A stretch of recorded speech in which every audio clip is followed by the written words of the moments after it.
Hello, welcome to Health Professional Radio. Thank you so much for joining us today. I am your host, Neal Howard. Welcome back here at Health Professional Radio, Dr. Andrew Heyman. He is going to be a key speaker at the 4th BioCeuticals Research Symposium entitled Revolutionary Strategies for Complex Diseases, being held in Sydney, Australia this coming April. Thanks, Neal. Welcome back to Health Professional Radio. So glad that you could return and talk with us. Thank you. The 4th BioCeuticals Research Symposium, as I said, you're going to be attending. This is the first time that you've attended this symposium, but not the first time that you've been to Australia. That's correct. I'm looking forward to going back. And you're going to be educating healthcare professionals during this symposium entitled Revolutionary Strategies for Complex Diseases. I mean, it doesn't get much more complex than the Ebola thing that we just went through and this Zika virus that seems to be running amok as we speak. While you're there, will you be talking about integrative medicine as it relates to the heart and stress as stress affects the heart? Yes, I will, Neal. I think it's a really important topic and one that doesn't actually get enough attention. In medicine, we often talk about the relationship between stress and heart disease, but it's often sort of in the context of depression. And we ask our patients to generally manage their stress as best as they can. It turns out that there's a very specific relationship between the stress response and cardiovascular disease. And it's all integrated or mediated through mostly the immune system. So we know that the core of cardiovascular disease is inflammation. That's where it all starts functionally. And that inflammation grows, and it can begin to injure the lining of blood vessels and ultimately lead to thickening of arteries and heart disease and heart failure and arrhythmias. But it turns out that one of the major drivers for inflammation in the body, and maybe surprisingly, is the stress response. Mm-hmm. And the reason for this is that cortisol has a major relationship to the immune system. It's not often talked about, but it's all over the research literature. So it turns out when we're under high amounts of stress and cortisol levels go up, it leads to the depression of the immune system. Mm-hmm. And this is important. We know this in medicine. This is why we prescribe a medication called prednisone. Prednisone is basically a pharmaceutical derivative of cortisol, and we use it as an anti-inflammatory. And the body does this on purpose. When we're under stress, we don't need an immune system to be revved up and attacking things. We want it to be quiet and waiting for the repair mode if there is an injury. Mm-hmm. And so when cortisol levels are high, we see a relative suppression of immune activity.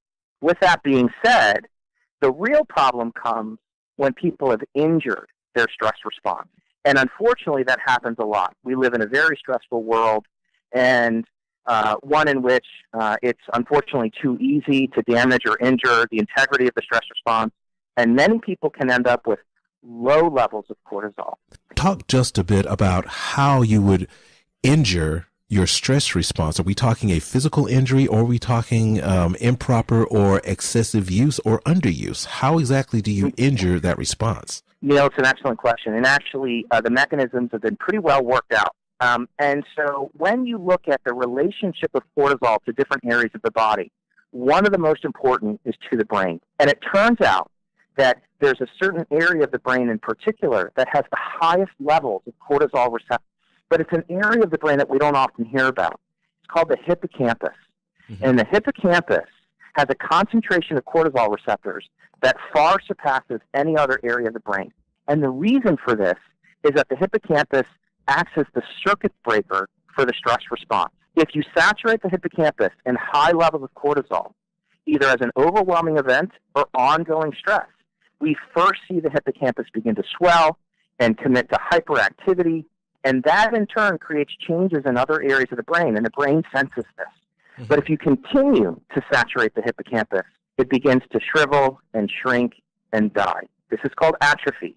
And so you can get hippocampal atrophy as a result of oversaturation of cortisol. When this occurs, the brain senses this as well, and it finally says, enough is enough. And it begins to shut down the stress response. It utilizes other centers like the prefrontal cortex, the locus ceruleus, the amygdala, and yes, the hypothalamus to begin to regulate that stress response. And also peripheral changes that occur too. And so the brain says, I can't take any more cortisol. I'm turning it down. I'm turning it off. And that's how people go from a high cortisol curve to a low cortisol curve. This is called the neurodegenerative model of low cortisol. It means you fried your brain and you've ended up with low cortisol. So when you look at the science, it has very little to do with low adrenal output. That's rare in humans to end up with a low adrenal state. It happens, but it's rare. The most common are brain-related changes. So when you have a patient that ends up with a low cortisol curve, you know two things. One, they've likely injured key centers in the brain, functionally and maybe structurally. And number two, there's not enough cortisol around to regulate your immune system. So we know when people have low cortisol levels, they have an unhinged immune response. They are chronically inflamed. So they have a much higher level baseline of inflammation. This is the relationship between a damaged stress response and heart disease. Because if the core of heart disease is inflammation and you have someone with a low cortisol curve, they're going to have higher levels of inflammation in their cardiovascular system. It accelerates the damage. Now, you mentioned that in your training, you were led to believe that the immediate response or the only response was drugs or surgery to any type of malady. You've since been educated, as it were, about that. Now, the fourth BioCeuticals Research Symposium, BioCeuticals is Australia's leading provider of practitioner-only nutritional and therapeutic supplements. How do supplements play a role in maybe reversing or at least minimizing continued damage of this response system? They play a major role at every stage of these changes. There are dietary supplements and herbs that you can use to help lower cortisol levels. There are dietary supplements and herbs that you can use to help modulate the immune system. And there are dietary supplements and herbs that you can use to help protect the brain from the injury.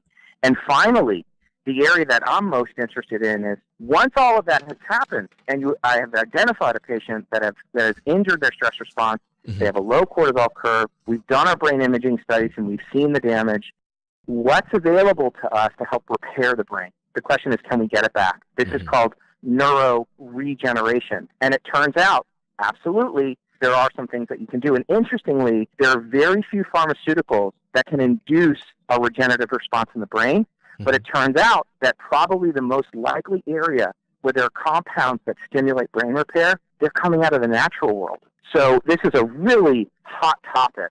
And I think it's one of the key linchpins for integrative medicine to say, you know what, we got some really amazing solutions for very difficult problems. Let's talk a bit about our children. When we're talking about these, this metabolic and integrative medicine as it relates to stress, what about our young people, our teenagers and preteens? Are there any things that you can tell us that could help them to learn to reduce or manage this stress successfully throughout their lives, thereby maybe alleviating some of the problems associated with this low cortisol? You know, it's a great question, Neal. Many years ago, I used to do a lot of public health work in poor communities in Philadelphia and D.C., and some of that was focused on children because we understood even then that especially when there are high levels of helplessness and hopelessness in the younger generation, they need to be given tools so that they can better manage their stress. And it's absolutely possible. I've done it in various situations in terms of teaching movement therapies and breath work and controlling the mind, but you can also teach them dance and yoga and nutrition and appropriate exercise, that all of these things help build what we call metabolic and emotional resiliency. And it really doesn't matter the age. It just matters the intention and your focus on teaching these kids how to lead a healthier and better life. And it's absolutely possible. We've done group work, and the genesis of that work led to mind-body skills that were deployed in areas like Kosovo and the Gaza Strip and Haiti, and particularly focused on children. When we developed our mechanisms for that and got to Kosovo, and it wasn't myself, but it was colleagues of mine that did this, they found that 1 out of every 2 kids after the Bosnian Serbian War had lost at least one parent. So these kids were traumatized. And it's certainly possible to reach into the toolkit of integrative mind-body therapies, appropriate use of supplements and herbs, dietary strategies, exercise, to help build their resiliency. There's no question in my mind that this is possible. Will you be discussing any of these aspects as far as children are concerned at the symposium? I probably will. I'm sure questions like this will come up. You've been listening to Health Professional Radio. I'm your host, Neal Howard, and we've been in studio talking with Dr. Andrew Heyman, key speaker at the 4th BioCeuticals Research Symposium entitled Revolutionary Strategies for Complex Diseases, being held in Sydney, Australia this coming April. And we've been in studio talking about research focus on cardiometabolic disease and stress abnormalities as they relate to how we handle stress and how we damage some of our stress handling mechanisms. It's been a pleasure talking with you this afternoon, Dr. Heyman. Thanks, Neal. Appreciate it. Thank you. Transcripts and audio of this program are available at healthprofessionalradio.com.au and also at hpr.fm, and you can subscribe to our podcast on iTunes.